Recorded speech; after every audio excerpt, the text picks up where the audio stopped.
Assalamualaikum warahmatullahi wabarakatuh.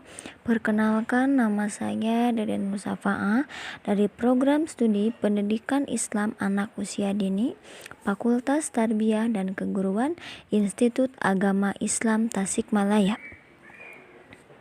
Pembuatan video ini diajukan untuk memenuhi salah satu tugas mata kuliah Sejarah Peradaban Umat Islam yang diampu oleh Bapak dosen Iqbal Anggia Yusuf MPD, tentang sejarah peradaban umat Islam pada zaman Rasulullah SAW di Mekah.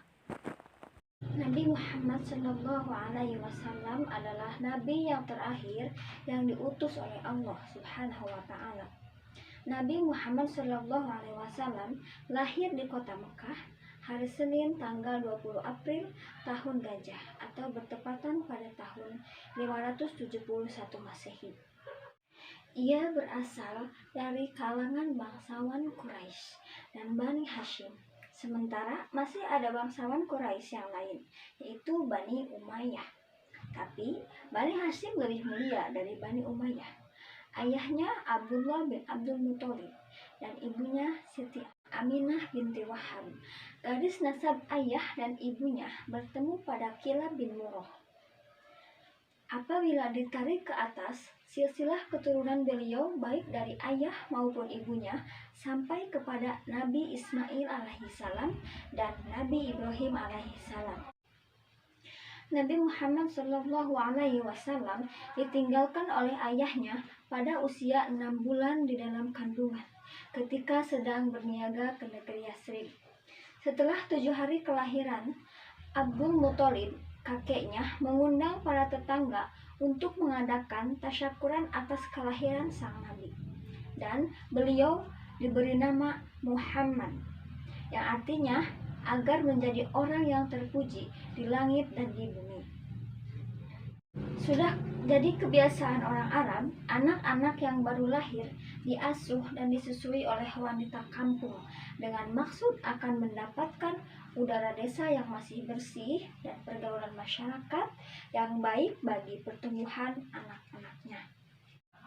Pada waktu itu, kondisi ekonomi Siti Aisyah masih terbilang sangat lemah, maka tidak ada yang mau mengasuh Nabi tanpa upah kecuali Halimatus Sa'diyah atas izin suaminya, yaitu Hashim.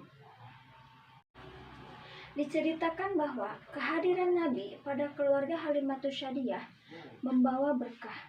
Rumput-rumput pun subur, kambing pun gemuk, sehingga air susunya pun banyak mereka dapatkan. Mereka percaya bahwa dengan adanya merawat seorang anak yatim membawa keberkahan bagi keluarga mereka. Sementara itu, ibunya Aminah wafat di Abwa sewaktu pulang dari menziarahi makam Abdullah. Ketika itu, ia berusia 6 tahun. Kakeknya Abdul Muthalib mengasuh selama 2 tahun. Kemudian kakeknya pun meninggal dalam usia 8 tahun Nabi Muhammad. Dan ia diasuh oleh pamannya Abu Thalib.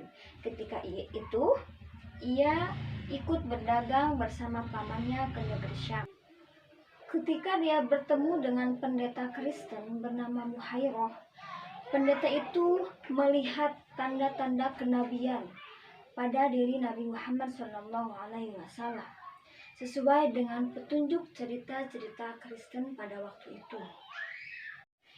Pendeta itu menasihati Abu Thalib agar jangan terlalu jauh memasuki Syria, sebab dikhawatirkan orang-orang Yahudi yang mengetahui tanda-tanda itu akan berbuat jahat terhadapnya. Hingga sifat Nabi ini sangat terpuji, berbeda dengan sifat anak remaja yang lainnya. Lalu beliau dijuluki sebagai Al-Amin. Sebagai seorang pedagang, selainnya berdagang dengan pamannya, ia juga melakukan kerjasama dengan Khadijah, seorang janda kaya. Khadijah memberinya modal untuk berdagang ke negeri Syam, dan beliau memperoleh untung besar. Khadijah tertarik pada kejujuran dan akhlaknya yang baik dan ingin menjadi suaminya.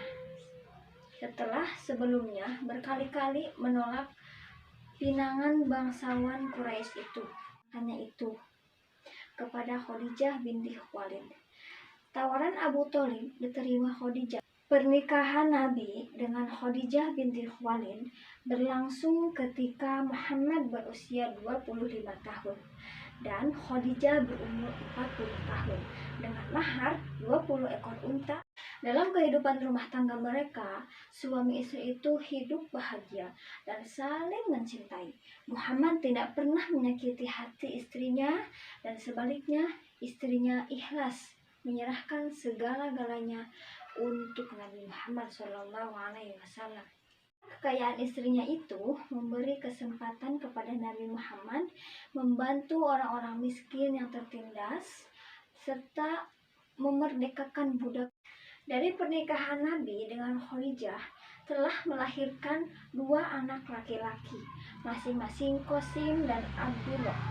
Keduanya meninggal selagi masih kecil.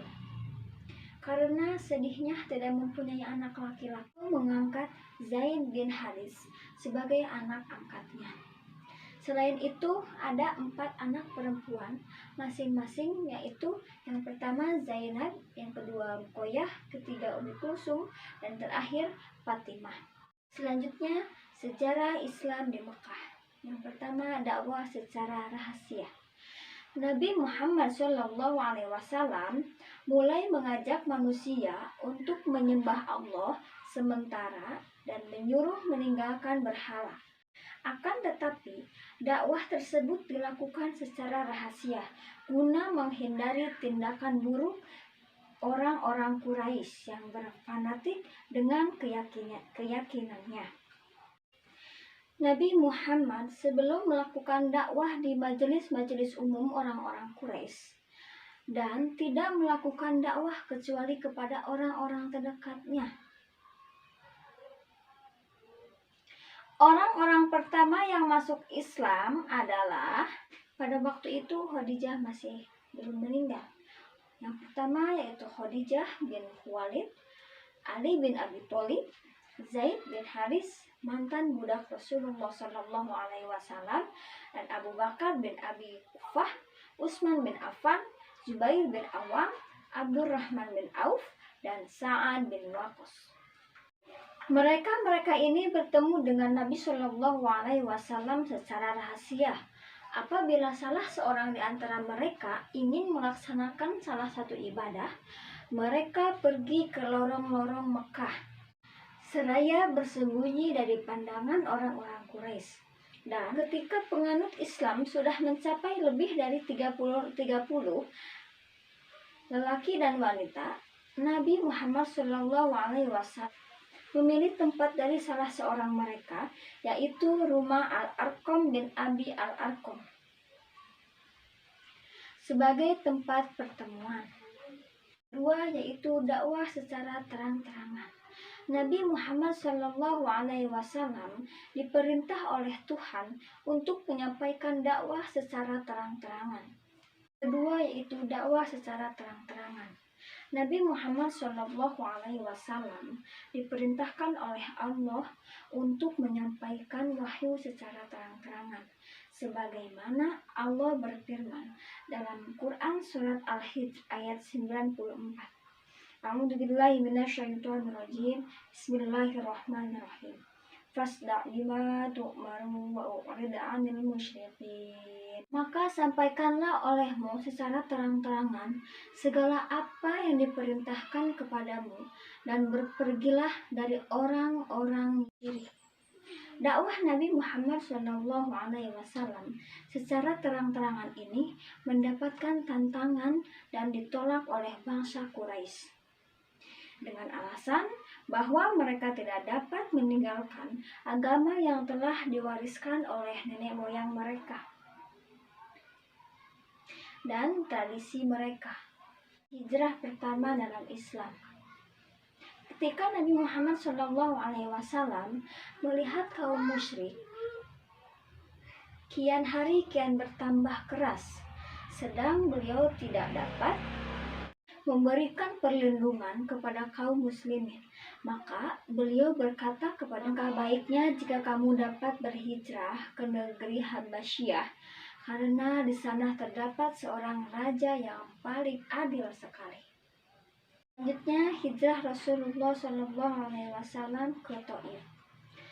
Setelah merasakan berbagai siksaan dan penderitaan yang dilancarkan oleh kaum Quraisy, Rasulullah SAW berangkat ke Taif mencari perlindungan dan dukungan dari Bani Syakif dan berharap agar mereka dapat menerima ajaran mereka.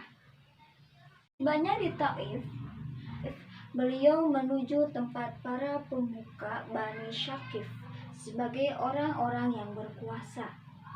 Setibanya di Taif, beliau menuju tempat para pemuka Bani Syakif sebagai orang-orang yang berkuasa di daerah tersebut. Beliau berbicara tentang Islam dan mengajak mereka untuk beriman kepada Allah. Tetapi ajakan beliau ditolak mentah-mentah oleh mereka. Setelah pembaiatan, para Utsman kaum Ansar itu pulang ke Madinah bersama dengan mereka.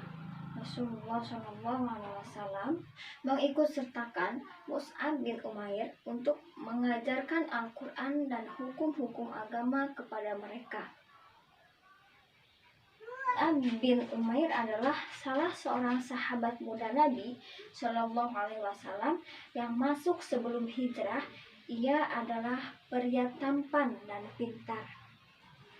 Ia pernah ikut dalam perang Badar bersama Rasulullah SAW dan perang Uhud.